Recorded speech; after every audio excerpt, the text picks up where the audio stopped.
Broadcasting from the business capital of the world, this is the Podcast Business News Network.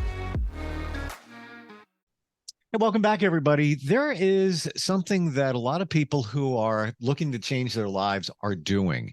And it's kind of a buzzword now. It's called mindfulness. But it really does make a huge difference in the direction of your life, the journey of your life. What is this mindfulness? We're going to look at that very deeply today and how it can benefit you. And that's courtesy of an amazing psychologist. Dr. Roger Lavine is back with us. Roger, welcome. How are you? I'm great. It's always good to see you, Steve. You too. And I think I practice mindfulness, but I want to make sure I'm at least doing it to its full benefit. How would you describe or define mindfulness?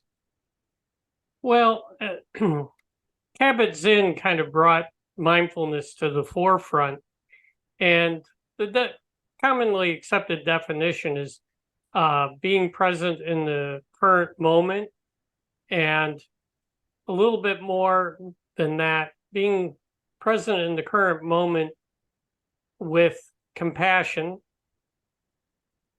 and non-judgmental. So in that moment, are we talking about being mindful to ourselves? You're being mindful of what's really in that moment. And the Buddhists figured out a long time ago that our senses are in the present. So a lot of it has to do with being really aware with using our vision, our sense of sound, smell, touch, all those senses. It was an aha moment for me in my journey 3 years ago. I met somebody and she said to me, "Why don't you ever live in the present?" And I said, "I don't know what you mean." And it took me a few days to process that because I realized that I was always living either in the past or the future, but never in the now. And it really does make a huge difference when you just focus on the now. But that's only a part of mindfulness, right? Correct. What people don't realize, the way our brains are constructed, there's multiple layers in our cortex, and we have a thing called bottom-up processing. So from the bottom of the cortex, we'll see this movement in the distance in the color white, and it's going up and down. And the top-down processing is everything we already know. And from the top down in the cortex, we'll come down and we'll say, oh, dog, poodle, safe, no longer of any interest. And then our minds will go on to the next thing, right? So we spend very little time in the present moment because we're always up in our head. As we get older and have more and more knowledge, we'll literally live in our head instead of in the present moment. As we get older, we do that? Yeah, because we have more and more experience. When you're 5 years old, you're excited to see the dog coming towards you. You're now 40, you're thinking about your radio show. As soon as you see that this white poodle is not a threat to you, you're no longer interested. You're back living in this radio show that you're going to do next week. Gotcha. And I wish I was 40. Yeah, I see, because now we have more evidence in our minds in terms of what that poodle is, whether it's a threat, whether it's not, whether we actually have genuine interest or there's something else that we're focusing on. Is it always about yourself with mindfulness, or could you or should you be mindful of others as well? One of the practice exercises, and this is a great exercise, is to mindfully listen to somebody else. And how would you go about mindfully listening, right? Well, first of all, you would really look at that person's face, and you would really study their eyes and the movement of their mouth, right? And you'd listen to all the inclination in their voice, right? And you'd sense whether they had tension or not. And you wouldn't be thinking of what you're going to say next, right? You'd take each word and really parse it, right? Mm-hmm. And nobody does this, right? Nobody really mindfully listens to another person. But when you do it, the other person will palpably feel it. The other person will feel like they've been listened to. I've often heard one of the most important things you can do in regard to what you said was not talk, pause. Sometimes we think it's awkward that we don't respond right away, and it sounds in our mind like an eternity has gone by from when the person last stopped talking, but it's really not. Even just a few seconds to process what they said, then continue speaking. We don't do that though. No. And that's because we're living in our head. We think we know what they're saying. We think we know how to respond. And we're like 2 steps ahead because somehow we got to keep moving on to the next thing. But this is just one aspect of being mindful, is that whole notion of being present in the moment. The aspect of being non-judgmental is equally important. So we go through our whole day saying, I do like this, I don't like that. Our minds have a habit of judging. I like this coffee, I don't like this coffee. I like that hat, I don't like that hat, right? All day long, I do like this, I don't like that. How is that a bad thing? How is that a good thing? Well, unnecessary judging, right? One of the penalties of making a judgment is it creates the emotional reaction afterwards. So if I judge something as bad, then I'm going to feel like I got to write it or fix it. If I judge something as good, I want more of it. But lots of times we don't even have the information yet to pass the judgment. And in most cases, we don't need to pass a judgment. Therefore, we don't have to be using up energy for things that don't require any judgment. But specifically when it comes to meditation, one of the things is we're probably very harsh on ourselves. Most people are. So there's certain aspects of the way we feel and the way we think, we suppress them or repress them because we wouldn't want to admit the shadow part of ourselves. So by being non-judgmental, you can let the darker side come up. For instance, I had a client who's pretty rich, doing well and whatever, right? Going through a divorce, and he had an opportunity where he was alone with his wife and ex-wife in a parking lot, and he wanted to run her over. He didn't want to admit he wanted to run her over. He didn't like the fact that he had the thought that he would like to run her over, but nonetheless, that's what was going on with him in the moment, right? And if we allow our darker sides to come to the surface, then we can take action and do some appropriate things, right? But if we're still like, oh no, I don't want to run her over, I'm all over that. Yes, you do. Is that now? Okay, obviously not good to run her over, but he's harboring some thoughts that are he's angry or he's hurt, whatever it might be, and Right. it could be the wife saying, it could be anybody. Run her over is just a figure of speech to express how he's feeling, but in that sense, when you have those thoughts where, that this person just, look at him over, you don't really mean it. Maybe he does. I'm assuming he doesn't. Well, part of him does, right? Yeah, like you wouldn't act on it, but you're thinking, wouldn't that be great? Yeah. How do you process that feeling? How do you work through it? Well, now that you're aware of it, instead of pretending I got this, maybe you go get some help and you work on your anger. Okay. All right. So I guess awareness is step one, really. Always. If you're not aware of it, you're not gonna make any change. And that's really the biggest thing with mindfulness is there's a mindfulness book, I forgot who wrote it, but it says the body doesn't lie. We go through life saying I got this when lots of times we don't. Next thing you know, we're yelling at a cashier. Where did that come from? Right? Right. Right. Or a spouse. Mm-hmm.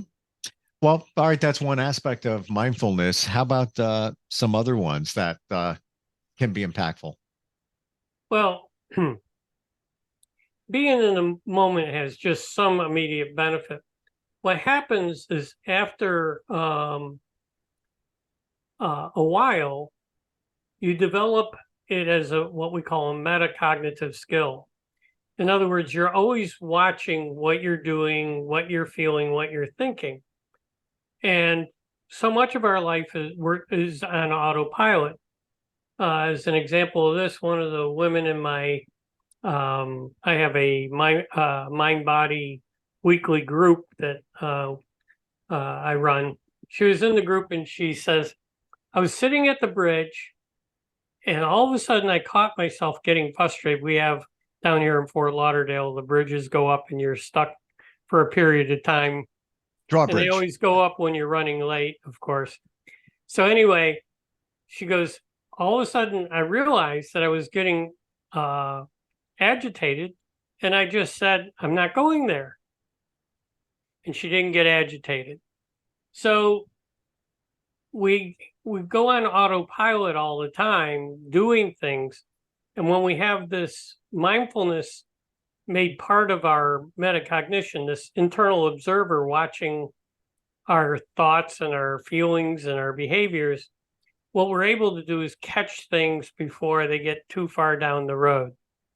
And we can stay in the present, catch ourselves when we lose track of the present, we get off in some kind of fantasy land and bring ourselves back so we don't lose the day. How do you truly know when you're being mindful? Like you're at the point where it's like, I'm living in the present, I'm here now. I guess there's going to be some variation there, but how do you know when you're really kind of nailing it? Well, no one is there all the time, right? So it's a question of if you do a mindful practice, having checkpoints throughout the course of the day and checking in and seeing, how am I really? Am I paying attention? Am I hungry? Am I tired? Am I angry? Whatever those things are. So it's more of like a habit of pulling yourself back into it and then catching yourself when not being mindful is causing you a problem. And how would you know you're not being mindful? Can we have an example of that? Well, anytime you're not in the present moment, you're either thinking about the future or the past. Now, there's a little caveat. Sometimes in the present, I have to do something in the present for the future. Like if I don't book airline tickets a month in advance, right?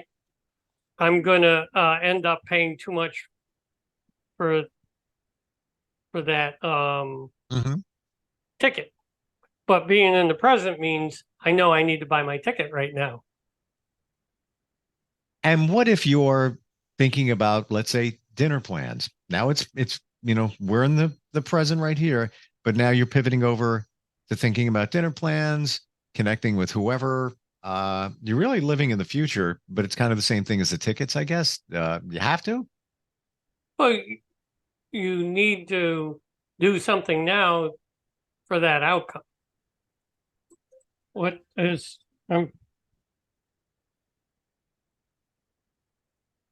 what I'm I think, and that's the caveat is that sometimes we need to be doing stuff in the present. And it works the other way around, right? If I'm mindful, then I'll remember to do the tickets today rather than get so engrossed in some other activity that I'm not doing what I need to do right now. Hmm. Because I want to be mindful and always live in the present. But I find I can't always do it for whatever reason. I'm always thinking, not always, but I would be like I think anybody else, thinking about things that are coming up in the future, even immediate things. What I'm going to do when I get home. You know, is that deviating from living in the present? no, I think there's a time and place for everything, right? Am I thinking about a vacation next month because I don't really want to deal with the discomfort of writing this long argument or article right now, right? So it becomes more, but maybe part of my job has to be to vision where's the company going to go next 5 years. But I do that mindfully, right? When am I in the right frame of mind for it? Do I have all the materials I need, right? So you can be mindful about visioning the future, but And you're when doing it with intent. like, for example, let's say I know I always want something to look forward to. So let's say it just makes me feel good. Let's say you have a vacation coming up next month. Use that example to think about it. Yeah, I can't wait to go. Days moving kind of slow here today, whatever it might be. That excites me. So, in my mind, that would be a positive reason to look to the future and not be in the present because it's supporting you. It's supporting you. Does that sound reasonable? Yeah, if you've decided I need to take a bit of a break right now and relax, and visualizing that vacation is going to help me relax, and I'm restoring myself now in the present because I need it, versus daydreaming because I'm confused or I'm not working on, I'm using it as a distraction. How about some other things that you can think of that we should consider when it comes to mindfulness? I think the biggest thing is it's that I like it as a tool is once you get, and this happens about 4 or 5 weeks into mindfulness training, is you're able to separate um, feelings from thoughts. And you can actually see the feeling rise and then the thought follow it.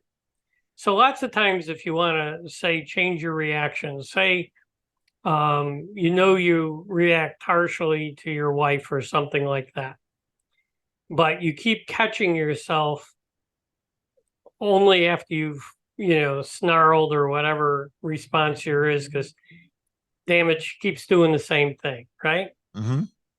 What happens is, you know how they talk about quarterbacks, how when they're in the zone, the game slows down. Well, what happens when you've developed this skill, you'll see the emotion rise and then the thought rise. And instead of attaching emotion to the thought, you can let the thought go. So if you get irritated, you feel the irritation, then the thought comes up, well, she always does that, right?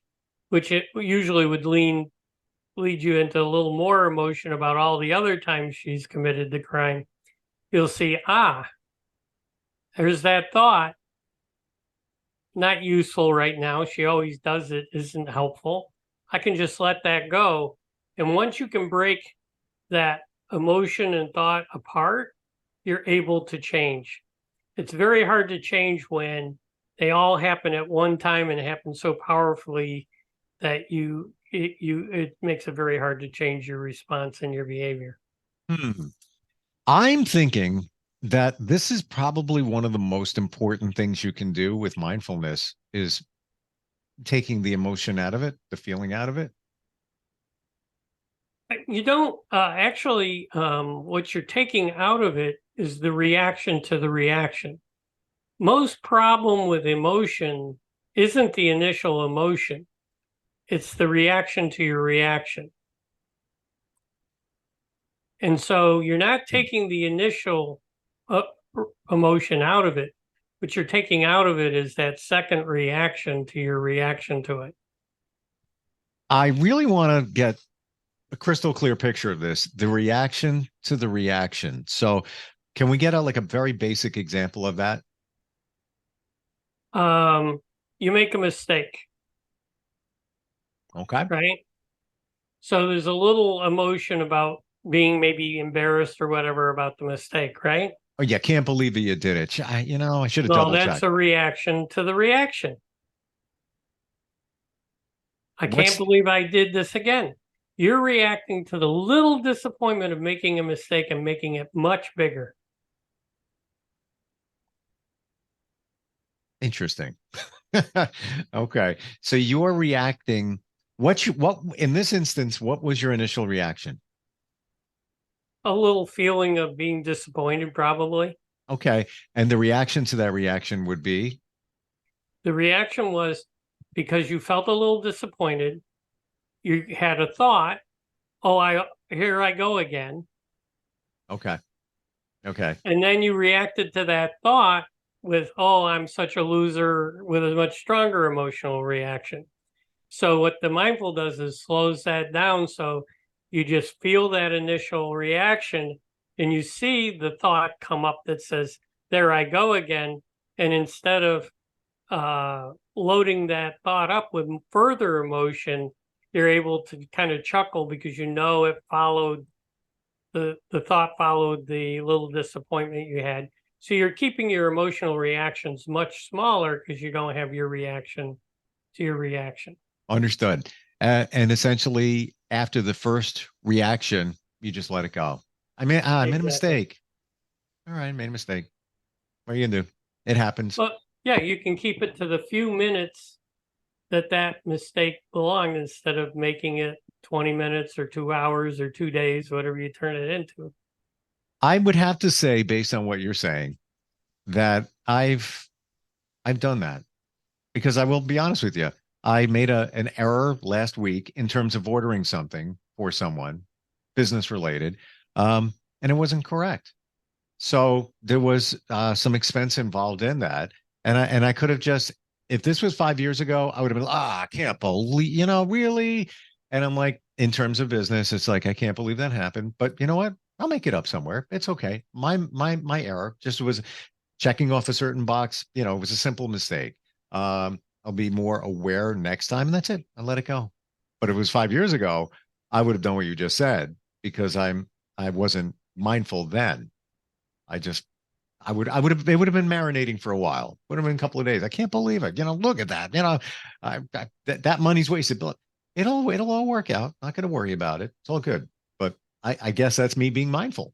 Right. And so the problem with us is that we go on automatic pilot so that every time I make a mistake that, oh, there I go again becomes part of it.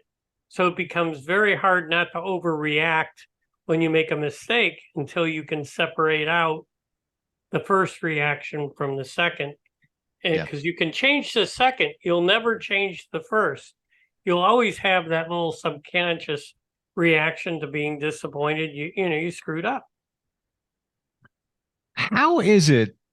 Is it just human nature and normal that when you realize you screwed up, that automatically that realization of a mistake was made? It's just automatic. You don't even know you're doing it. It's going to happen. But what I'm getting from you is what happens after that, you can be mindful of. Exactly. Okay. Yeah. Because you can't change. You need to realize what happened. And that's going to be that aha moment where you realize an error was made, or whatever the situation is, the initial reaction. But then if we can stop it and be mindful, stop it by meaning stop that in its tracks and then be done with it. Then we're better supported and not worrying about these things. And what would that do anyway? All it's going to do is weigh in on you emotionally, maybe beat on your health, depending on what you're worrying about. All of that, right? Correct. Wow. Learned a lot today about this thing called mindfulness. Would you say it's one of the most important things you can do to change your life? The mind-body skills are all about emotional regulation, and being able to regulate your emotions and not be a victim to others and to your own emotions is a very important thing. It's, to me, the third skill. The first skill is to be able to center and calm. The second is to be able to visualize, because that's how we can change our emotions. Mm-hmm. And then the third is to be mindful, so that when we can catch things early enough and keep them from getting so far out of control that we actually can change what's going on in our life, that the emotions won't be running our life anymore. We'll be able to enjoy life and have emotions, but be much more competent in our decisions and how we handle things, and much less on autopilot. And I think that also transcends into your response, a reply on an email, or sending an initial email or a text where we're just blah, blah, blah, blah, send without even thinking about it. You know, somebody said to me, and I can't remember what it was. There's three things before you send a text, an email, or respond with something. You know, is it kind? Is it really truly needed? And there was one other thing, but that's where I'm going with it. Where do you really need to react that way? You know, analyze what's going on within you. Yeah. Well, almost all your accidents occur because you weren't in the present moment. So just if you look back over your life, how many times did things happen to you because you weren't present? Roger, I am going to be thinking about that till I go to bed tonight. I'm not even kidding. I'm going to think back to certain times where I wasn't living in the present. And did I let something slide? Did I let something go? Interesting. I've loved talking about this today. How do we find you? If somebody wants to really practice mindfulness and or has challenges that they need to navigate, how do they find you? Well, I do have my mind body group on Wednesday evenings. They can reach me at Dr. Lavine, DoctorLavine.com, drlavine.com. And that's the group that you do. Where is that done? Is that by Zoom? Yes, that's a telehealth group. Yes, by Zoom. Got it. Great talk today. Really appreciate it. And I'm looking forward next time we get a chance to get together. Take care. Have a good day. Are you looking for even more of the podcasts and hosts that you love? The Podcast Business News Network is proud to announce that you now have even more ways to listen live. Check out the MyTuner Radio, online radio box, and Simple Radio apps on iOS and Android, or find us online. Search for Business News Network on mytuner-radio.com, or search Podcast Business News Network on streama.com and onlineradiobox.com/US. Take your podcast on the go and don't miss a minute of the action.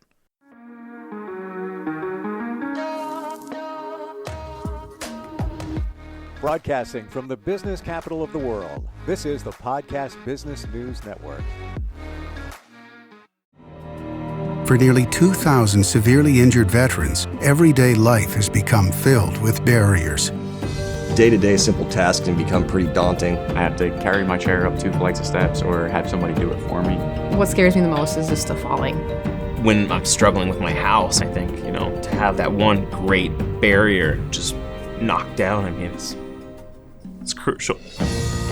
Home for Our Troops is a wonderful nonprofit that builds a mortgage-free, fully adaptive, handicap-accessible house. And there's no catch. It'll be our very first home that we've ever owned. This is a game changer. This is where your life begins again. We need you to join us in completing this important mission. Please visit hfotusa.org and help build homes and rebuild lives. Because of you, everything's going to be okay.